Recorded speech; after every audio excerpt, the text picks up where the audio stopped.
Just access your account, enter email account and click the second link. Go to access my account. यहाँ पे आपने अपना email account open करना है. Click on email account. यहाँ पे आप अपना यूजर नेम और पासवर्ड डालेंगे. आपको एक ऑथेंटिकेशन कोड आएगा. अपने जो भी अपना ऑथेंटिकेटर मोबाइल पे किया है या लैपटॉप पे, वो आप कोड एंटर करेंगे. Then you can access your account. Okay, here you log in. आप स्टार्ट करेंगे. न्यू एप्लीकेशन है, आप इंपोर्ट करना चाह रहे हैं या अपडेट. न्यू एप्लीकेशन करेंगे. आपका जो भी वीज़ा है उस पर क्लिक करेंगे. जो भी वीज़ा टाइप है उस पर क्लिक करके आप अपनी एप्लीकेशन स्टार्ट कर सकते हैं. Okay, here if you are working anywhere, so just write the details of that country. If you are working in Pakistan और इन कुवैत और वट एवर कंट्री, आप वहाँ पे लिखेंगे कि आप इस कंट्री में हैं, आपका पर्पज़ क्या है, वहाँ पे वर्क वीज़ा पे हैं, क्या कर रहे हैं, आपकी जॉब का क्या है वहाँ पे. अगर आपने स्किल असेसमेंट की हुई है, यस कर सकते हैं, और अगर नहीं की हुई तो आप उसको नो कर सकते हैं. फिर यहाँ पे आप अपनी आईडी डालेंगे. जो आपकी नॉमिनेशन अप्रूव हुई है उसकी एक एप्लीकेशन आईडी होती है या टीआर नंबर होता है. आप दोनों में से कोई एक इसमें एंटर करेंगे. जब आप इसको एंटर करेंगे then you can proceed with this application. इसमें यहाँ पे कोई फेक आईडी आप डाल के प्रोसीड नहीं कर सकते. अगर आपको मिली हुई है तो ही आप उसको डाल के तो फर्दर प्रोसीड कर सकते हैं. तो आगे आपके स्टेप्स आ जाते हैं. पासपोर्ट की डिटेल्स, आपने एग्जैक्ट वही नाम लिखना है जो आपके पासपोर्ट पे लिखा हुआ है. आप उसका नंबर डालेंगे. जो सारे उन्होंने क्वेश्चंस पूछे हैं उसके accordingly you can answer. Date of issue, date of expiry, place of issue of country, आपका जो भी है आप उसको एंटर करेंगे. देन उन्होंने पूछा कि आपको ऑलरेडी वीज़ा से, ऑस्ट्रेलिया से कोई वीज़ा आपको मिला हुआ है. आप उसको यस नो कर सकते हैं. अगर मिला है तो नहीं, अगर मिला है तो यस करें, नहीं अगर आपके को फर्स्ट टाइम अप्लाई करें तो आप उसको नो करेंगे. आगे आप अपना नेशनल आइडेंटिटी कार्ड डालेंगे. उसकी डिटेल वो आपसे पूछेंगे तो आप उसके आइडेंटिटी कार्ड में आप डालेंगे कि यस, और उसके में फिर आप अपनी सारी, आपका नेशनल आइडेंटिटी कार्ड कौन सी कंट्री का, उसकी डिटेल्स क्या है. ठीक है, आप इस तरह से सारे क्वेश्चंस को आंसर करें.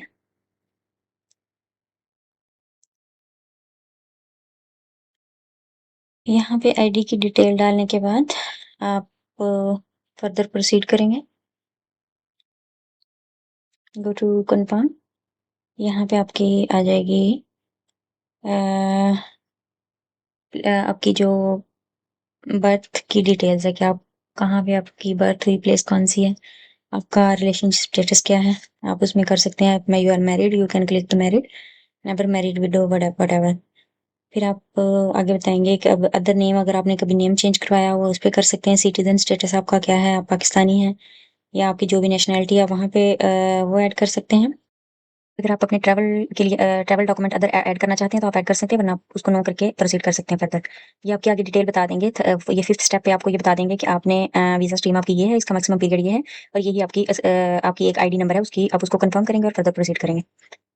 तो यहाँ पे आप अपनी कॉन्टैक्ट डिटेल्स डालेंगे. आपका कंट्री ऑफ रेज़िडेंस कौन-सा है, ठीक है? उसमें आपके पोस्टल एड्रेस, कॉन्टैक्ट नंबर आपका सारा आ जाएगा. आप उसकी डिटेल्स डालें. Then click on next.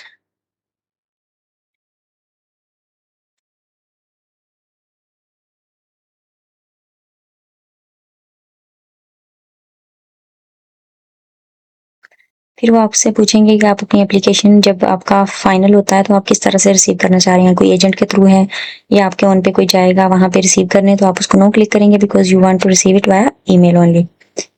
तो आप उसको नो क्लिक करके फर्दर जाएंगे. आपकी वो ट्रैवल हिस्ट्री पूछेंगे, आपने कौन कौन सी कंट्रीज में ट्रैवल किया हुआ है. If you have travel multiple countries, वहाँ पे आपने स्टे किया हुआ है मोर देन 6 मंथ्स, तो वहाँ पे आप उन कंट्रीज का आपको पुलिस क्लियरेंस सर्टिफिकेट चाहिए होगा. अगर आपने 6 मंथ से लेस है तो उसके लिए ज़रूरत नहीं है. ठीक है, उसको क्लिक करके आप फर्दर प्रोसीड कर सकते हैं. फिर आप अपना कंट्री ऑफ रेजिडेंस डालेंगे, जो जहाँ पे भी आप रह रहे हैं. तो फॉर सपोज मैं यहाँ पे पाकिस्तान में रह रही थी तो मैंने अपनी उसकी डिटेल डाल दी, कब से लेकर कब तक मैं उस कंट्री में थी, और फिर you move to another country for the purpose of job, तो आप उसकी डिटेल डाल सकते हैं. ठीक है, आगे आप रजिस्ट्रेशन डालेंगे जो कि कंपलसरी स्टेप है for the specially for the nurses. तो उसके लिए हमें ऑस्ट्रेलिया के लिए एपरा की रजिस्ट्रेशन चाहिए, तो आप डालेंगे कि यस मेरी रजिस्ट्रेशन हो चुकी है. एपरा रजिस्ट्रेशन आप उसका नंबर डालेंगे. ठीक है, एक नंबर जब आपको एपरा रजिस्ट्रेशन मिलती है आपको एक नंबर उसका रजिस्ट्रेशन नंबर साइन होता है. फॉर सपोज आपको वो उसका लिख देंगे तो आप उसकी डिटेल्स डालेंगे. फिर वो आपसे लैंग्वेज का पूछेंगे कि आपने कोई इंग्लिश लैंग्वेज प्रोफिशिएंसी टेस्ट दिया हुआ है, तो आपने जो भी दिया हुआ वो आप उसकी डिटेल डाल देंगे। फिर आगे असेसमेंट, स्किल असेसमेंट का स्टेप है। It's not a compulsory step, but if you can add it can be considered as the plus point for your application. तो आप उसकी डिटेल डाल देंगे कि आपने स्किल असेसमेंट करवाई हो, कब आपने अप्लाई किया था, कब आपकी फाइनल होके आ गई। उसके बाद आपकी एजुकेशनल हिस्ट्री है। एजुकेशनल हिस्ट्री में आप बताएंगे कि आपकी एजुकेशन कौन सी हुई है, आपने कोई इंग्लिश प्रोफिशिएंट टेस्ट दिया हुआ है, ठीक है। आपने जिस कंट्री से अपनी क्वालिफिकेशन ली हुई है वहाँ की मेन लैंग्वेज क्या थी, तो मैंने पाकिस्तान से हूँ तो मैंने उर्दू डाल दी है। अगर आप किसी इंग्लिश कंट्री से तो आप वहाँ पे वो डाल सकते हैं, ठीक है। फिर अगर आप किसी इंग्लिश स्पीकिंग कंट्री से नहीं है तो फिर वो आपसे पूछेंगे कि have you given any English language test, तो यस आई डिड ओईटी, तो आप उसकी डिटेल डालेंगे, आपने क्या स्कोरिंग इसमें ली है। उसके बाद आप नेक्स्ट क्लिक करेंगे तो आपकी एम्प्लॉयमेंट हिस्ट्री आ जाएगी। Employment history, if you have 8 year experience और 10 ईयर और वट एवर, बट ये वीज़ा एप्लीकेशन की डिमांड है कि आप अपनी लास्ट 5 ईयर्स की वर्क हिस्ट्री इसमें डालेंगे, ठीक है। तो बेहतर है कि जितना पूछा गया है आप सिर्फ एम्प्लॉयमेंट हिस्ट्री 5 साल की ही डालें। If you want to add more you can add more, but application की डिमांड में आप 5 साल की हिस्ट्री ही उनकी रिक्वायरमेंट है, आप 5 साल की हिस्ट्री डाल सकते हैं, ठीक है। उसके बाद वो आपसे कुछ क्वेश्चंस करेंगे कि आपने इस वीज़ा एप्लीकेशन के लिए किसी एजेंट को कोई पैसे तो नहीं दिए। अगर आपकी एप्लीकेशन प्रोसीड नहीं होती तो आप एप्लीकेशन विथड्रॉ कर सकते हैं, आप इससे एग्री करते हैं या नहीं करते हैं, ठीक है। आप उसको आंसर करेंगे। फिर आपकी हेल्थ डिक्लेरेशन के कुछ क्वेश्चंस हैं, वो आपसे पूछेंगे कि आप किस पर्पज़ के लिए यहाँ पे आना चाह रहे हो। उसके अकॉर्डिंगली फिर आपका मेडिकल डिसाइड होगा कि वो कौन-कौन से मेडिकल में आपसे कौन-कौन से टेस्ट रिक्वायर करेंगे। Because we are selected as the RN, तो हमने वहाँ पे हॉस्पिटल में जॉब करनी है, तो हमारे लिए तो 2-3 टेस्ट एक्स्ट्रा होते हैं जो आपके मेडिकल में, वो ऐड करके आपको फिर मेडिकल रिक्वेस्ट आपको भेजेंगे after submission of this application. तो आप इन क्वेश्चंस को आंसर करेंगे, ठीक है। आगे फिर आपके करैक्टर डिक्लेरेशन के बारे में है कि अब आपकी कोई क्रिमिनल हिस्ट्री तो नहीं है, आप किसी कंट्री से डिपोर्ट तो नहीं हुए, कोई आपके अगेंस्ट कोई कंप्लेन तो नहीं है, तो सारे ये आप नो करेंगे। इसके बाद आप प्रोसीड करेंगे नेक्स्ट।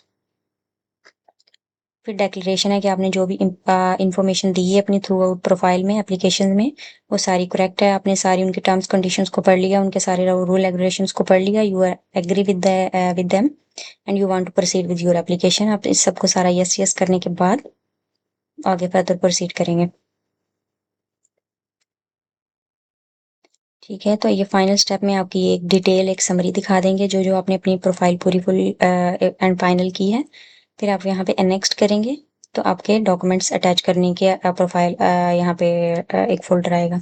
यहाँ पे आप you have to attach all your documents, ठीक है। जिसमें आपका एक ट्रैवल डॉक्यूमेंट है, आपका लैंग्वेज टेस्ट है, आपका ऑक्यूपेशनल इंग्लिश लैंग्वेज टेस्ट है।